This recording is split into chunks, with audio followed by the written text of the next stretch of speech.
Dans ma vidéo résumant le livre Père riche, Père pauvre de Robert Kiyosaki, je vous avais décrit que pour devenir riche, il fallait minimiser ses dépenses, limiter les passifs et se concentrer sur les actifs.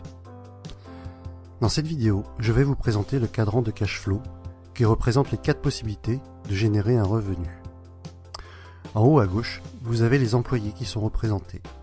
C'est ce qui constitue la majorité de la population et je fais partie de cette catégorie à ce jour. Nous échangeons notre temps et nos efforts contre de l'argent. Si nous ne travaillons pas, nous ne sommes pas payés, sauf congés payés et autres RTT. Dans cette catégorie, ce qui est recherché, c'est la sécurité. Avoir un CDI, c'est ce que vise la majorité des personnes sortant de l'école. En effet, on nous a toujours appris qu'avoir de bonnes notes à l'école était important pour détenir un CDI et que c'était synonyme de sécurité.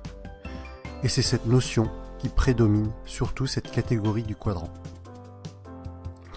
En bas à gauche, vous avez les travailleurs autonomes. Ils ont leur propre business. C'est ce qui représente les fonctions libérales telles que médecin, vétérinaire, avocat ou dentiste. Ces personnes attachent de l'importance à leur indépendance, préfèrent prendre les choses en main elles-mêmes.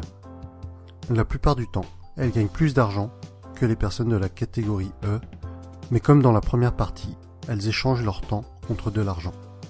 Autrement dit, si elles ne travaillent pas, elles ne sont pas payées.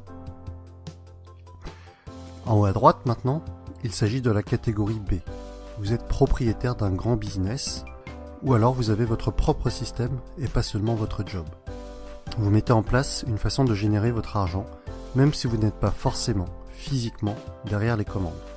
Des personnes travaillent pour vous. Si vous vous absentez, vous gagnez quand même de l'argent par vos employés ou votre système. Les personnes de cette catégorie B ne sont pas forcément les plus intelligentes de leur business. Au contraire, elles recherchent des personnes très compétentes pour faire fonctionner le système à leur place et elles délèguent un maximum. C'est donc le leadership qui les caractérise et une bonne communication est également requise. Ces personnes-là ne travaillent pas pour leur entreprise, mais leur entreprise travaille pour elles. Les blogueurs et les youtubeurs à succès font partie également de cette catégorie.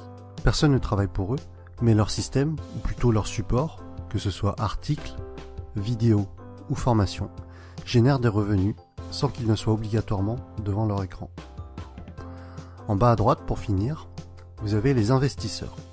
Les investisseurs trouvent des solutions pour faire travailler l'argent à leur place. Ils ne travaillent pas à proprement parler. En plaçant leur argent judicieusement, ils vont générer systématiquement encore plus d'argent. Actions, dividendes, loyers, immobilier sont leurs terrains de prédilection. Ils sont financièrement intelligents, utilisent leur argent et parfois même celui des autres pour créer leur richesse.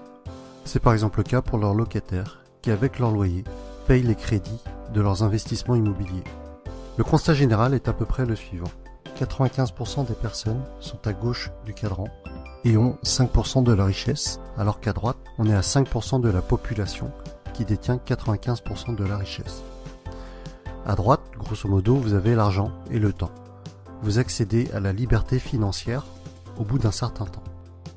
Si on refait une petite analyse de ma vidéo précédente, dans laquelle je vous annonçais mon défi de quitter mon emploi actuel, cela correspond en fait à quitter la partie en haut à gauche du cadran pour basculer petit à petit dans la partie droite. Et c'est un peu dans cet esprit que Robert Kiyosaki a écrit ses livres. Si des personnes sont intéressées par l'indépendance financière, elles doivent devenir financièrement intelligentes et donc basculer progressivement des lettres ET, donc employés et travailleurs autonomes, à BI, donc propriétaires de business et investisseurs. Personnellement, mon but n'est pas d'être multimillionnaire, mais c'est la liberté au niveau de la gestion de mon temps qui m'intéresse pour vivre au rythme que je souhaite, profiter des personnes que j'aime. Et vous, où en êtes-vous personnellement? Avez-vous vraiment foi en la pseudo-sécurité de la partie E? Êtes-vous prêt à travailler jusqu'à 65 ans pour éventuellement profiter de votre retraite? De mon côté, mon choix est fait. Je quitte la catégorie E et je me laisse 2 ans pour le faire. Et voilà pour la présentation du cadran de cash flow de Robert Kiyosaki. C'est vraiment un des fondamentaux qu'il nous présente dans plusieurs de ses livres, peut-être même tous. En tout cas, vous avez en dessous, dans la description, les liens des livres que je possède dans lesquels le cadran est mentionné et expliqué. Ce cadran me servira dans ma prochaine vidéo lorsque je vous parlerai de ce que Robert Kiyosaki présente comme étant l'entreprise du 21e siècle, qui pour moi sera une des approches qui me permettra d'atteindre la liberté financière, quitter la rat race et accomplir mon défi. Comme d'habitude, commentez, likez, partagez, abonnez-vous. À bientôt pour la suite des aventures.